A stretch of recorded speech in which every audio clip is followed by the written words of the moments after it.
আসসালামু আলাইকুম, আশা করি সবাই ভালো আছেন। আসলে অনেক টাকার মধ্যে সুখ নাই। আপনি মানুষের জন্য কাজ করেন, মানুষের কল্যাণে কাজ করেন, মানুষের ভালোবাসার মধ্যে অনেক সুখ আছে।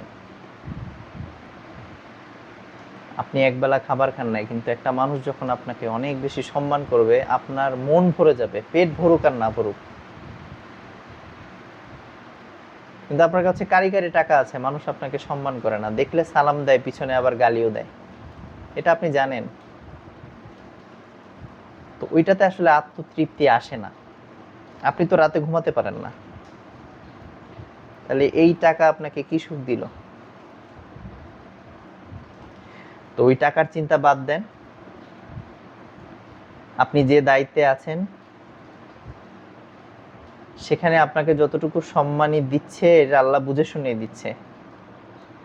এর চেয়ে বেশি টাকার দরকার নাই, কারণ মানুষের কাছে যখন বেশি টাকা চলে আসে, তখন মানুষ হচ্ছে যে বিবেক বুদ্ধি হারিয়ে ফেলে।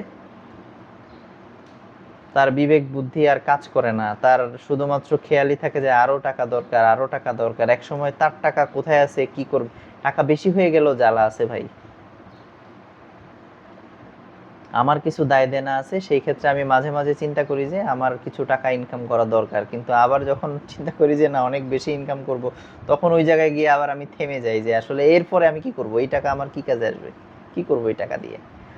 টাকারও একটা যন্ত্রণা আছে, কারণ আপনি যখন টাকা বেশি ইনকাম করে ফেলবেন, তখন আবার ওই টাকা সেভ করা, চুরি হয় কিনা, ডাকাতি হয় কিনা, এই টাকা আবার না বাড়াইলে তো বিপদ।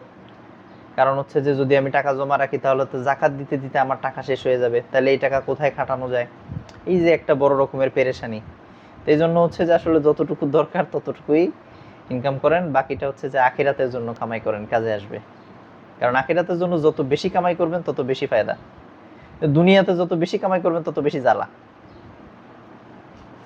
তো আমরা এটা আসলে বোঝার চেষ্টা করি, মাঝে মাঝে কমন জিনিসগুলো আমাদের কাছে আনকমন হয়ে যায়, বুঝছেন?